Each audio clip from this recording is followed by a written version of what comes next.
Hey everyone, welcome to A Great Alternative. In today's video, I'm going to go over my top 5 tips for making cordage from natural materials. This video is aimed at people who are complete beginners to the world of weaving and making cordage out of natural fibres, which is me about a year and a half ago. Over that year and a bit, I've been making cordage out of a range of different materials, from the obvious ones like nettle and bramble, to things that were a bit more unique like banana peel and dog fur. What I'm going to cover today is the things that I've learned from all of these different materials, like the ones from the lessons and the episodes that you may have seen, as well as things that I've learned that I haven't necessarily made videos out of. Also, if you stick around to the end, then I've got an exciting piece of news and something else to go through. Quick side note, I would normally do this in the shed, the sort of cordage kind of setup that I've got down in the shed, but the weather outside is awful today. It's really windy and it's raining quite heavy, so you're just like all the time in the background. So therefore, we're in my editing suite, come craft room, come studio, I don't know. Right, let's get started. Tip number 1, harvest at the right time. Now, for some things, this is obvious because it's things that say, you know, at springtime or summertime, that's when they've grown to their full length, their full height, and obviously you want the longest fibres possible. The other reason why you might harvest at the right time is because, like I made a mistake in the past when I did the dandelion cordage, is that I harvested them before they spread their seed. They're going to be no better to me if I harvested before they spread their seed, so I might as well wait until after they've spread their seed, and therefore obviously I'm supporting growth for next year.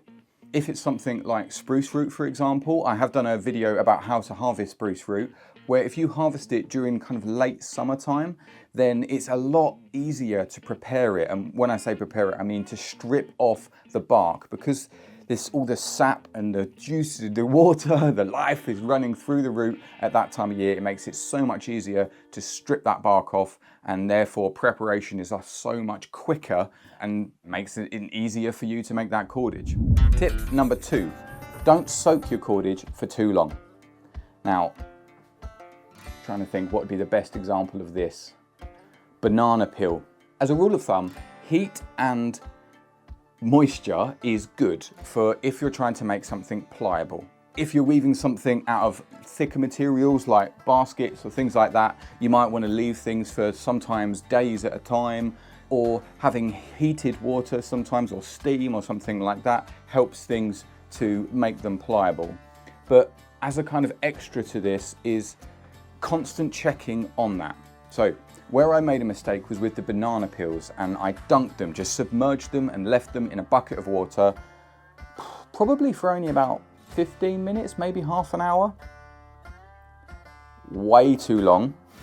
And what happened with them, just like what would happen if I was using things that are like leaves or things that are very thin to begin with, if they're submerged in water, what often can happen is they just start to break down basically, and they can kind of then become slimy, the strength has just totally gone, and then when they do dry again, they'll often sort of shrink a lot. So therefore, if you're doing something like a cordage, that sort of twist will open up again and therefore make the cordage just, yeah, not very good, basically.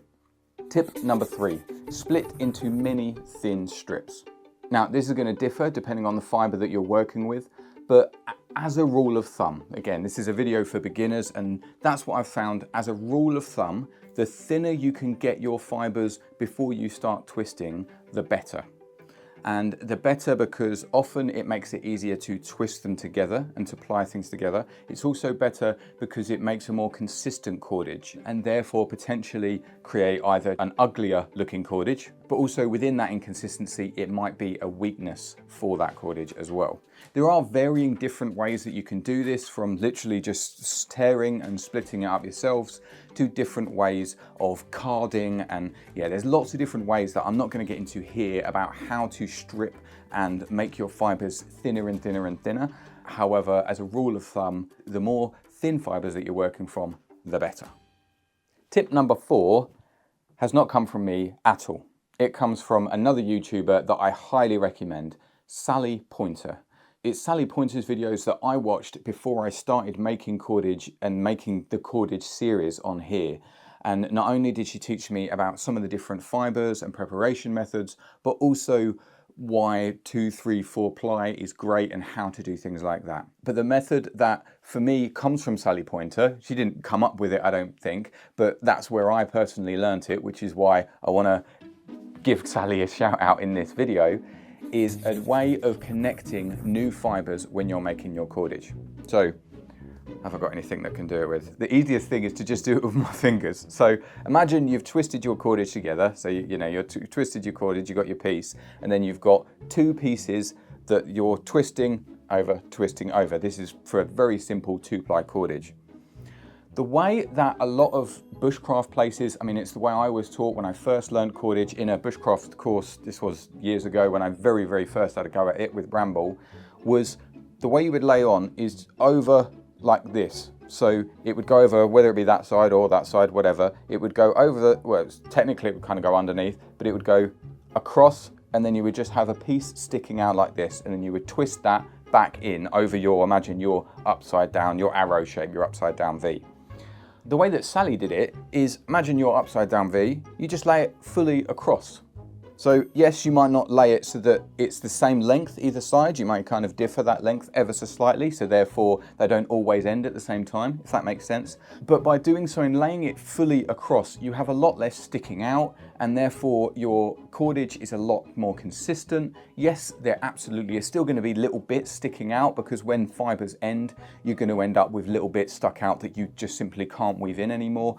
But overall, it makes a stronger and more consistent cordage. Lastly, the higher the ply, the better the cordage. Now, this one is one that I've not got loads and loads of experimentation with, because I've not made hundreds of different types of cordage out of hundreds of different types of fibres with this method. But so far, it's something that I have noticed and I personally believe. So a lot of the cordages here, the ones that I've made in the tutorial videos, are 2-ply. So what that means is it's just one piece, like 2 pieces, sorry, twisted over, and that's it. So you're constantly twisting over, as opposed to, for example, this one is a 3-ply.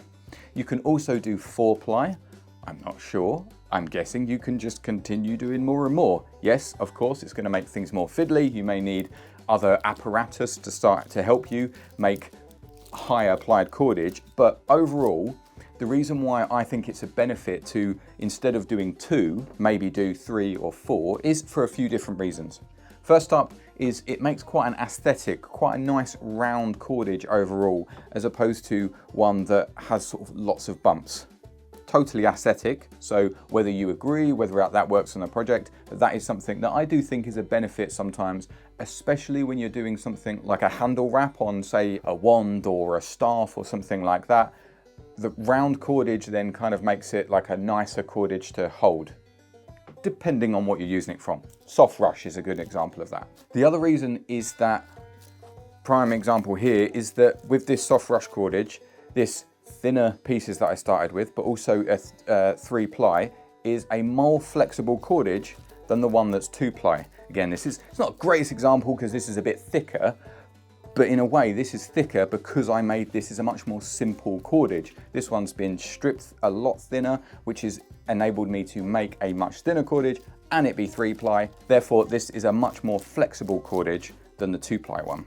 And lastly, I believe that it makes a stronger cordage. I've not done exact tests to compare the two, but personally I believe that the more fibres you've got, the stronger the cordage. It's kind of like the same way if you were to get this cord and then twist it, no, the other way, Jason, like that, and then twist it over and make some more this way around, like so, kind of like that. That is now double the strength of that, I would guess. But overall, tip number 5, the final tip, is the higher the ply, the better the cordage.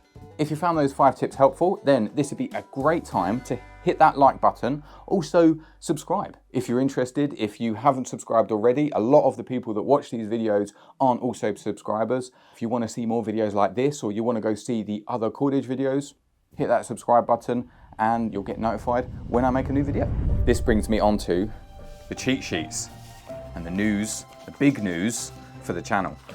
So these cheat sheets are basically for each of the episodes within this cordage series, and that covers things like the plant ID, harvesting, preparation, storage, other uses, and the all-important cordage rating. Let's have a closer look at some examples here. Also, it's something that it means quite a lot to me, and hopefully it kind of adds a nice touch to yourselves, and you quite like it too. But a lot of the elements in this, so for example, the ripped bits of paper and the kind of background, the texture background, stuff like that, they're things that I created during COVID. So I created a whole bunch of where I took pictures of ripped up bits of paper and different textures and things to use within animation that you may have seen in some of the past videos. Because at the time I thought, oh, I'll make a load of money selling them on Pom5. I didn't, is the short answer.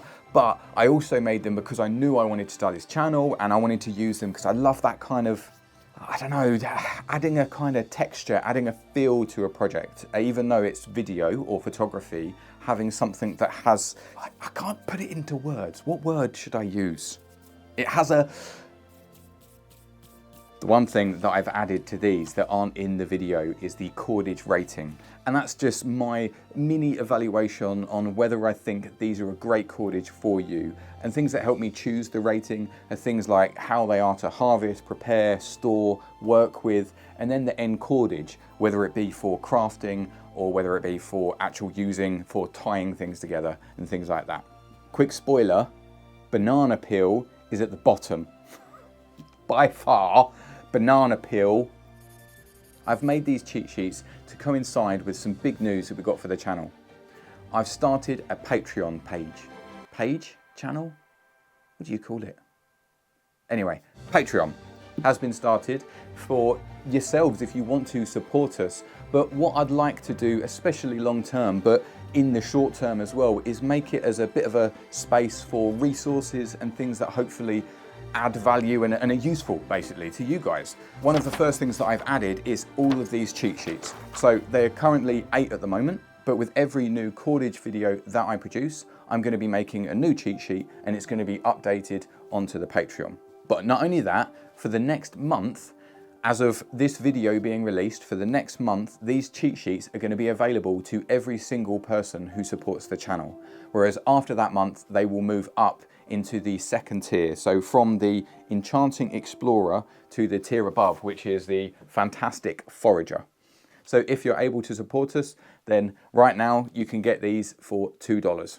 If you do want to support us, or even if you want to become a member, because you can become a member for free, I will be putting some updates on there that are totally just public. For example, like the resources list that I mentioned in the sustainable crafting, the with turquoise video. So if you're interested and you want to become a member, and like I mentioned in the intro video of the Patreon, is basically if you want to become a friend, because I don't have many friends, then please go sign up. It'll either be linked at the end of the video or down in the description. Otherwise, that's it for today, everyone. Thank you again, and I'll see you in the next one. No, last thing. If you do go on Patreon and you happen to pay for something, like you're going to support us, then don't go through your phone if you've got an Apple phone, or actually any Apple device, I think. You have to do it on your desktop. Otherwise, Apple will add on an extra charge just because they're Apple. And no one wants that. So if you sign up through Patreon, then do it through your desktop, not through your mobile phone or I believe your tablet. All right? Okay. Thanks everyone. I'll see you in the next one.